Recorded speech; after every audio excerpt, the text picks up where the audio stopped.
സ്ഥിരമായിട്ട് നമ്മൾ ചെയ്യുന്ന ഫ്ലേവറിൽ നിന്നും ഒരു വ്യത്യസ്തത കൊണ്ടുവന്നാൽ കൊള്ളായിരിക്കും എന്ന് നമ്മൾ ആഗ്രഹിക്കാറുണ്ടല്ലേ. പക്ഷേ പലപ്പോഴും നമുക്ക് വരുന്ന ഓർഡറുകളിൽ മിക്കവാറും സെയിം ആയിട്ടുള്ള രീതിയിൽ തന്നെ ആയിരിക്കും വരുന്നത്.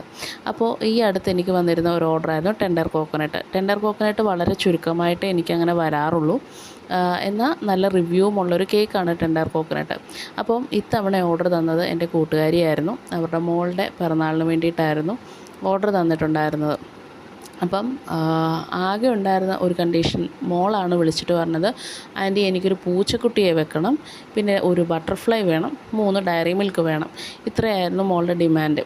അപ്പോൾ ഞാൻ അപ്പോൾ മോളായതുകൊണ്ടൊരു പിങ്ക് കളറ് നമുക്ക് സെറ്റ് ചെയ്യാമെന്ന് വെച്ചിട്ട് ഒരു പിങ്ക് ഷെയ്ഡൊക്കെ കൊടുത്തിട്ട് പിങ്ക് കളറിലെ തന്നെ ഫോണ്ടൻറ്റും അവൈലബിൾ ആയിരുന്നു. അപ്പോൾ ഞാൻ എന്ത് ചെയ്തു, ഫോണ്ടൻറ്റ് വെച്ച് കുറച്ച് ഫോണ്ടൻറ്റ് ഫ്ലവേഴ്സും ഒക്കെ സെറ്റ് ചെയ്തിട്ട് നോൺ എഡിബിൾ പ്രിൻറ്റിലാണ് കേട്ടോ പൂച്ചയുടെ പ്രിൻറ്റ് ചെയ്യാൻ എടുത്തിട്ടുണ്ടായിരുന്നത്. അപ്പോൾ അത് കട്ട് ചെയ്ത് ഫ്രണ്ടിലായിട്ട് വെച്ചിട്ട് മുകളിലാണ് ബട്ടർഫ്ലൈസിനൊക്കെ വെച്ച് ചെയ്തത്. പിന്നെ ഡയറി മിൽക്ക് ഞാൻ സെപ്പറേറ്റ് ആയിട്ട് കൊടുക്കുമായിരുന്നു ചെയ്തിട്ടുണ്ടായിരുന്നത് കേട്ടോ. ഇവരാദ്യമായിട്ടാണ് ടെൻഡർ കോക്കനട്ട് ട്രൈ ചെയ്യുന്നത്.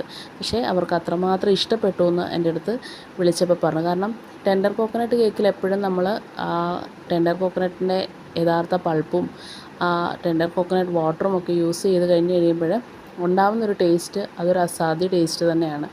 നമ്മൾ ചെയ്ത് ഒരു ദിവസം നല്ലപോലെ അത് സെറ്റ് ചെയ്തതിന് ശേഷമായിരിക്കും കൊടുക്കുന്നത്. അത് പ്രീ ഓർഡർ ചെയ്ത് 1 ഡേക്ക് ബിഫോർ ആയിരിക്കുമല്ലോ അവർ ഓർഡർ ചെയ്യുന്നത്.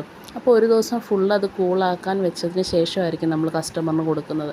അപ്പോൾ നല്ലോണം ആ കരിക്കും വെള്ളത്തിൻ്റെയൊക്കെ ടേസ്റ്റ് ഇറങ്ങിയിട്ട് ഒരു അടിപൊളി ടേസ്റ്റ് ആയിരിക്കും ഈ പറയുന്ന ടെൻഡർ കോക്കനട്ട് കേക്കിനുണ്ടാവുന്നത്. എന്തായാലും കൊണ്ടു കൊടുത്തു.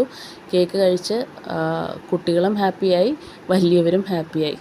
നല്ല ഡിസൈനായിരുന്നോ? നിങ്ങളുടെ അഭിപ്രായം താഴെ കമൻറ്റ് ചെയ്യണേ. ഒപ്പം ഒരു സബ്സ്ക്രൈബ് ബട്ടണും കൂടിയിട്ട് അമർത്തിയിട്ട് പോവാം. Thank you.